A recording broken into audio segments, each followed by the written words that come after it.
At least 58 people, including 2 firefighters, have died and many more are missing after extensive flooding in western Germany. The Chancellor Angela Merkel called it a catastrophe, linking the events to climate change. There's also flooding in the Netherlands and in Belgium, where 6 people have died. The mayor of the city of Liège has asked people to evacuate if they can. The Dutch crime reporter Peter R. de Vries has died after being shot in Amsterdam last week. The 64-year-old journalist was known for investigating criminal gangs. He was shot minutes after leaving a TV studio last Tuesday. In South Africa, 10,000 troops are on the streets to contain 7 days of unrest, sparked by the jailing of the former president Jacob Zuma. 117 people are known to have died during the unrest. Flooding from heavy rain in Germany and Belgium causes widespread damage and leaves at least 40 people dead. In the U.S., demonstrators in Miami, Florida show support for people in Cuba who are protesting government inaction during shortages and a COVID-19 outbreak. In South Africa, a government minister says 10,000 troops have been deployed to keep order after days of rioting. Security forces have arrested more than 2,200 people. And officials in Indonesia report 56,000 coronavirus cases in one day, passing India as Asia's new virus center. Tokyo's coronavirus numbers continue to rise, putting medical experts on edge. Officials confirmed more than 1,300 infections on Thursday. It furthers a 26-day upward trend that's pushed case counts to levels not seen in nearly half a year. The current spike is partly attributed to the more infectious Delta variant first detected in India. Officials are screening some positive tests for a mutation associated with that strain.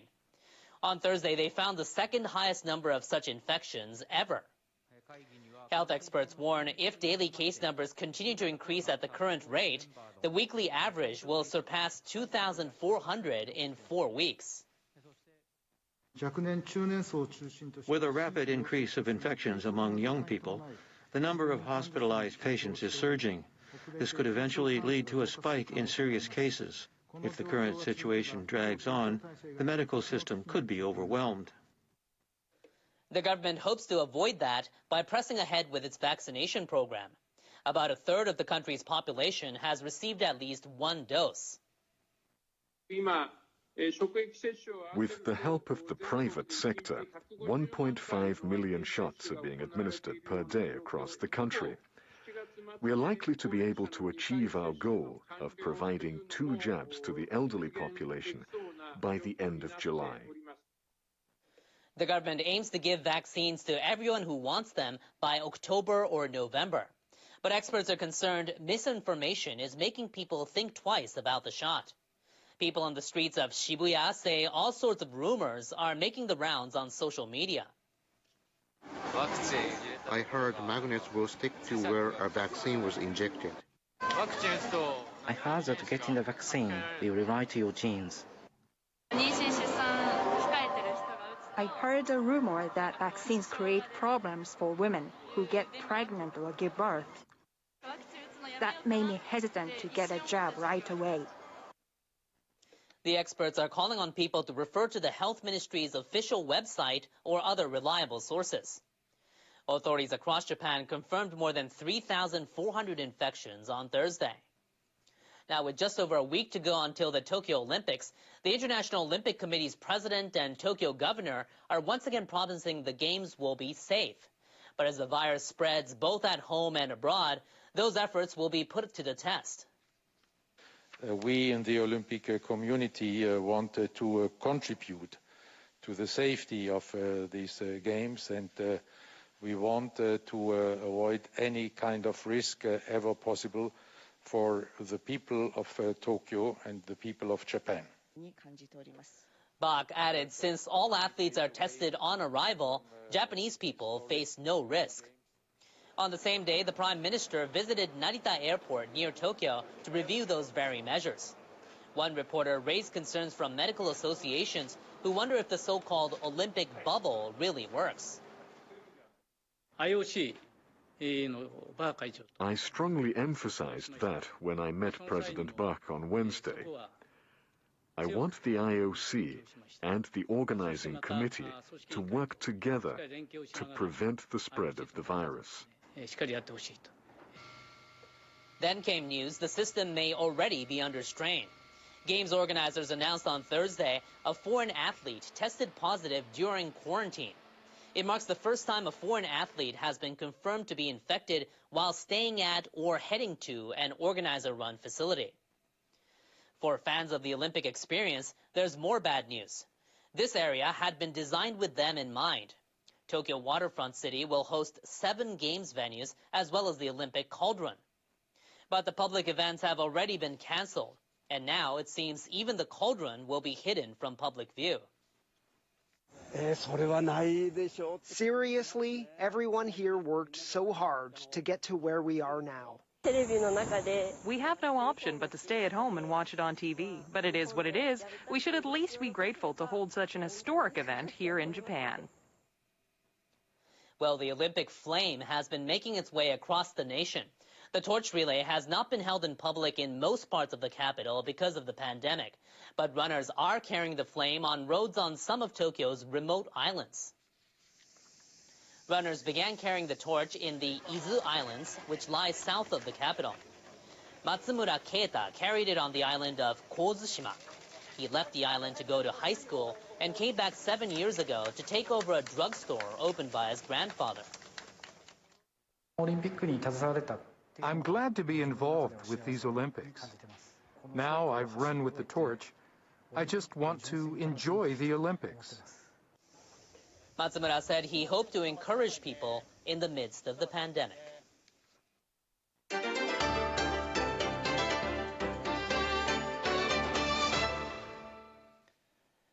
Officials in central Japan have pulled another body from the devastating mudslides that happened earlier this month.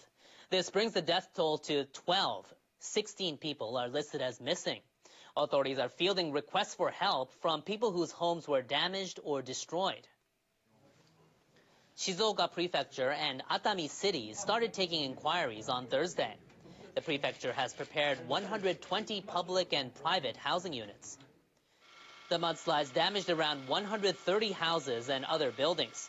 More than 500 people are staying in accommodation arranged by the city. Myanmar is in the grip of a runaway increase in coronavirus infections and deaths to the point where the number of bodies is overwhelming the country's crematoriums. In the largest city of Yangon, crematoriums are seeing bodies arrive in numbers far beyond their capacity. In some cases, bodies have even been left outside the facilities. Daily deaths from COVID-19 have hit record highs for the past 6 days. Health authorities said as of Wednesday, over 208,000 people had tested positive for the virus. But local media say the actual number may be much higher. People caring for sick family members have been forming long lines waiting for oxygen deliveries. Confusion in the wake of the military coup in February has left the country's healthcare system in total disarray. Many people who are infected or suspected to be infected are unable to receive proper medical care and are being treated at home. Also in Myanmar, international human rights groups have called for Japanese businesses to withdraw from a commercial real estate project. They're concerned it could lead to funding for the country's military. Human Rights Watch, Human Rights Now, and 3 other groups issued a joint statement at a news conference on Thursday. They say the lease payments for this complex could be funding the military, which has intensified its crackdown on protesters since the coup. We think that the Japanese companies and relevant organizations should uphold their responsibilities and withdraw from the Y Complex project. It could be funding the Myanmar junta, which has repeatedly violated human rights even before the coup. An official from Japanese general contractor Fujita spoke to NHK on behalf of the Japanese companies involved in the project. The official said the lease fee is paid to the local firm that rents the land from the Defense Ministry, which is part of Myanmar's government. So they believe the ultimate beneficiary is not the ministry, but the government.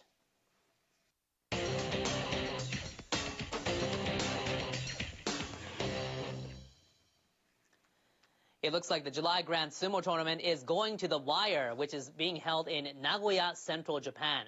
Our resident sumo expert Morita Hiroshi tells us how the title race is shaping up after 12 days of action.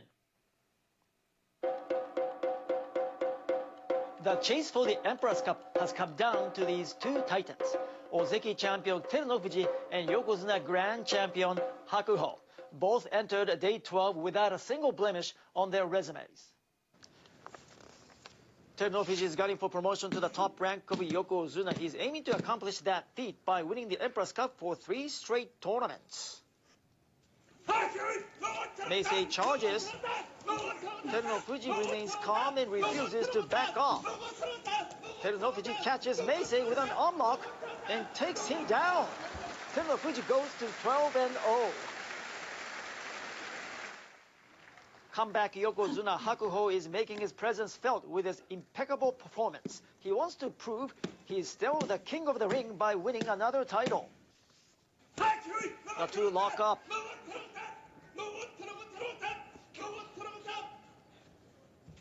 Hakuho swings Mitakeumi to the edge. Mitakeumi holds his ground. Hakuho then gains his lethal weapon, the left hand outside grip, and he is victorious.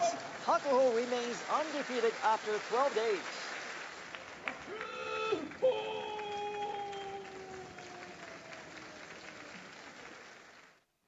Now the standings with 3 days to go.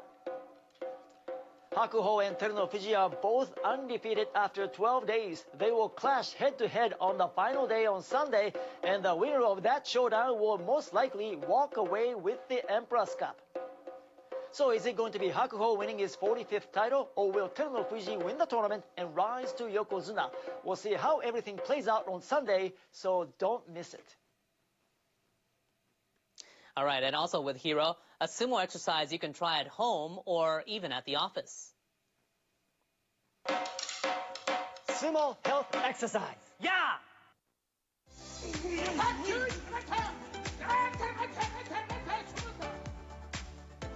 Yeah! Yeah! Yeah! Yeah!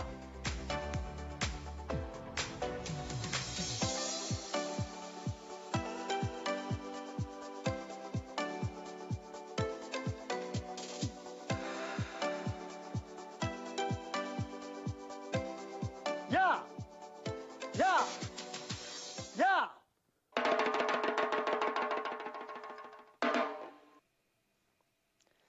And moving now to the weather, the rainy season may be coming to an end for western and central parts of Japan this week.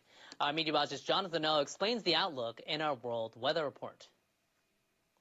Hello, we are continuing to see the rainy season wrapping up, though we have not seen reports of what's happening for the central and certain portions of the western areas of the country. We'll have to wait and see if that starts to wrap up by Friday or Saturday. In the meantime, it's still been pretty busy across the Pacific side of Japan as we've been dealing with instability.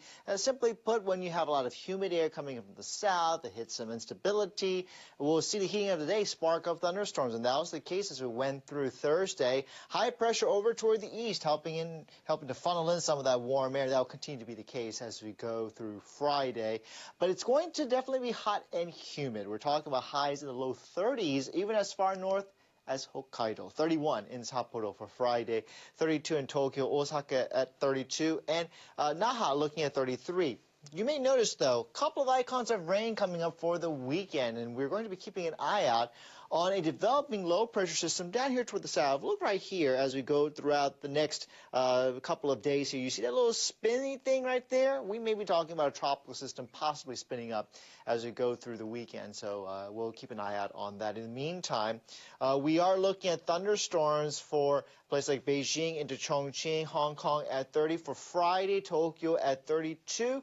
But as we head into the weekend, looking at the same with, the possibility of maybe seeing some spark-ups here or there, depending on how unstable the atmosphere is. Meanwhile, we're talking about some thunderstorms really developing in the central areas of the United States as we have a system pushing toward the east.